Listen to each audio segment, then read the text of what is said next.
Hey everyone, it's Qcknd, and quickly, I got a haircut today and I love it, and I just want to jump right in. It is very gloomy out today, so excuse this lighting, but it has been 6 months since my earlobe reconstruction, 6 months to the day, and no wait, that's not true. Okay, my earlobe reconstruction was April 1st. April 10th was something else, but that messes me up. Hold on. So it has been 6 months and 10 days since my earlobe reconstruction, and I just wanted to show and update everybody on the healing process. I have videos available with question and answer, Q&A video. It's a little long and I know some of you guys don't want to watch it, so I will go over quickly some of my most common asked questions and then show you these bad boys. And I can do some side-by-side comparison of before and after because I have not done that yet, and I know that that is that hot shit. So I did have my earlobes reconstructed. At their largest, they were 1 inch before the reconstruction, but I did leave my plugs, like wear no jewelry, for almost a year before the reconstruction. Why did I choose to remove my plugs? Why did I choose to have my earlobe sewn up? All of these reasons, like, they don't have like a finite reason. I didn't wake up one night and I was like, oh, I must. It was kind of just like a combination of not wearing the jewelry often, sometimes being inconvenienced by my jewelry.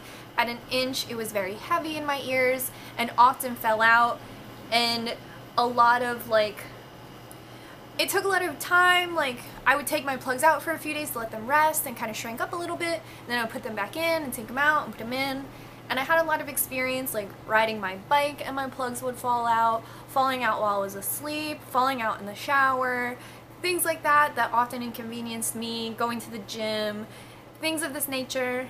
And I did have my earlobes scalpeled at the size that they were at, and it's like, hey, why'd you do that?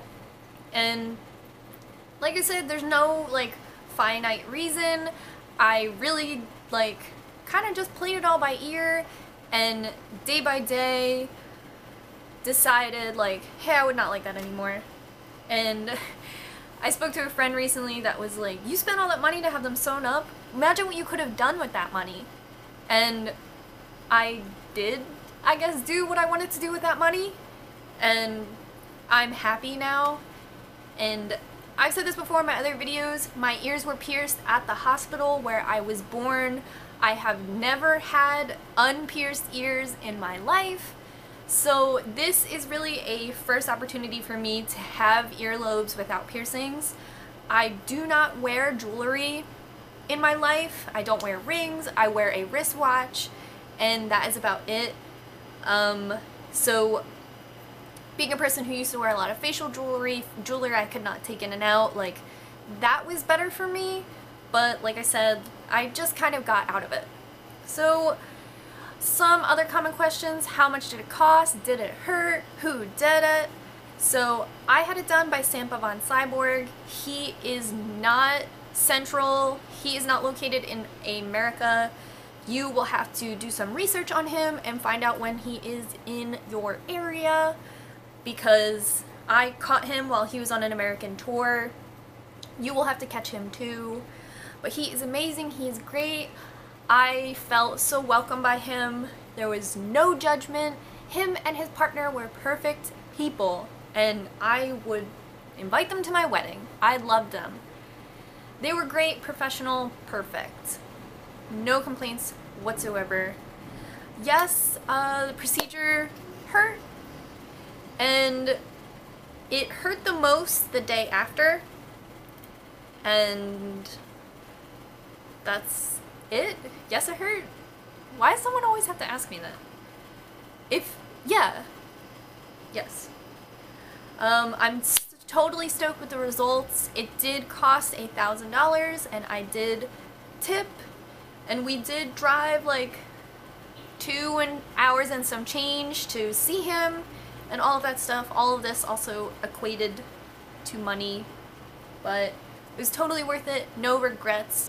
I did have some time with my plugs and I felt feelings about them, like, oh, I loved these things, and I was like, maybe I should put them on display in like a cabinet and view them, and I used to love them, but I told myself, like, there's not much I can do, and I'm not the type to like display my fine china, so I didn't really think I was the type to display my old plugs. I did make those available on my Depop, my weights, things like that. I took a couple like farewell pictures before I had my ears sewn up, and I can just always remember those. And I don't feel like I've ever contradicted myself. I can go on my Tumblr and see all the posts where people used to be like, imagine what you're gonna look like when you're 60, and I would go, hey, no, you know, and I still feel the same way. I don't know, I just don't have stretched earlobes anymore. Those are my most common questions. Anything more specific is probably in that Q&A video. It is very long. And I also have a vlog of the entire day leading up to the procedure and then afterwards. And yeah, so here are my ears. Let me just put my hair up as much as I can. And this is my right ear. You can still see the scar. It's pretty noticeable, but it continues to the bottom. But I feel like it's still a normal ear, and it's pretty wearable, and my ear now has this like flubby that it never used to. And I think with time it will continue to drop and become more elastic and more like flesh-like, which is great.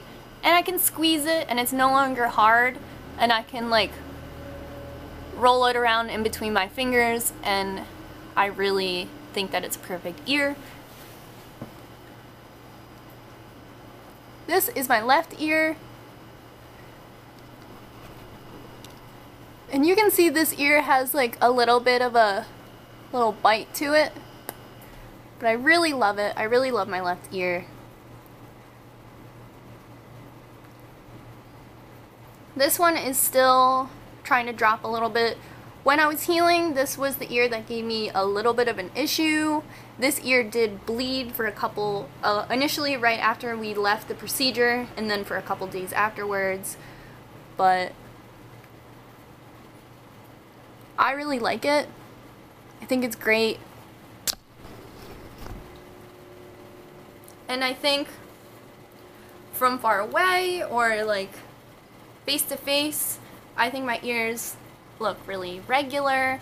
They have a nice curve to them, like a normal ear, and they're not completely like attached to my head like this. They still have like that, which I think is really nice, because some people are, you know, have ears like this naturally, and even my ear has a little bit of a drop to it. Now, if I compare my ears to like John or somebody, usually like men or people like that have like very large ears, and the droop is very like large, predominant, and I feel like you can just like, my ears don't really have that like, which would be something like, I hope in the future they'll kind of drop a little bit more, like to there, I would like. But I couldn't be more happy with the results. They're amazing. And you know, before you get a procedure like that, you worry yourself with before and after pictures, and you become obsessed with before and after, and I don't like that before and after. I like that before and after. This is what I like about this one. I hate this one. I would never be that person. Like, you kind of get caught up in all of this, and you have to excuse yourself from these before and after pictures, and you have to worry about your own ears and your own anatomy, and every person is unique and different, and there's so much I like about my earlobes, and you have to separate yourself from all the material available to you on the internet, and look at yourself without Wi-Fi in the mirror alone, and love what you have. And I love my ears. I always did from the second they began. And I love my stretch ears too, and I can relate to the pictures I had and look at them and feel great. I've had so many pictures of myself taken from beginning to end with stretched earlobes, and oh, you know what, I could have done so much with that money, and it's like, I earned it and I worked for it, and that's what I wanted. And I have not had like cosmetic surgery before, plastic surgery. Like my biggest procedure was getting them scalpeled open, so it felt familiar to me when I had them sewn up.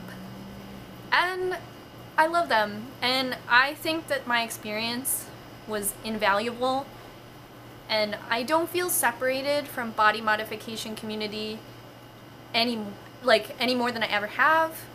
And although like I felt like there was a little judgment in the room, of course not from Sampa, but I thought like, hey, this is fucking brutal right now.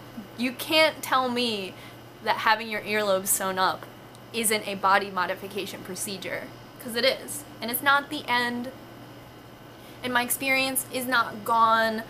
It has not left me. The years of stretching my earlobes is not gone, and I'm happy to pass my plugs along to people who can wear them and show them a new light. And for me, like, I don't wear jewelry, and it just makes sense that my ears would be sewn up too. I get a lot of questions like, are you going to get your ears re-pierced? Sampa told me to wait 1 year, and it is significant. Like, almost every week I can notice something a little more different with my ears. They drop more, the scar is more white and losing its redness. And I think it would be in my best interest to wait the full year like he recommended, and then see what happens from there. Like, my grandma never had her ears pierced, and she has like a vast collection of clip-on earrings that I would love to peruse through, or never wear earrings anyway. I'm not sure, but I can't come to that conclusion, and I would be really upset if I decided on a whim to get my ears pierced and then couldn't take it back again. So I'm gonna wait probably a long time. When April comes around next year, I might continue to wait, but I'm gonna put in some before and after photos. Let me know how you feel. If you have any questions, I will make another video probably at 1 year, unless there's a lot of questions. Maybe I can answer them for a 5-Hack Friday. But thank you everyone who has been with me from the beginning, from my big announcement video, from my vlog till now. I appreciate all the kind words. There has not been a lot of negativity, which is great. And I love you guys. Until next time, bye!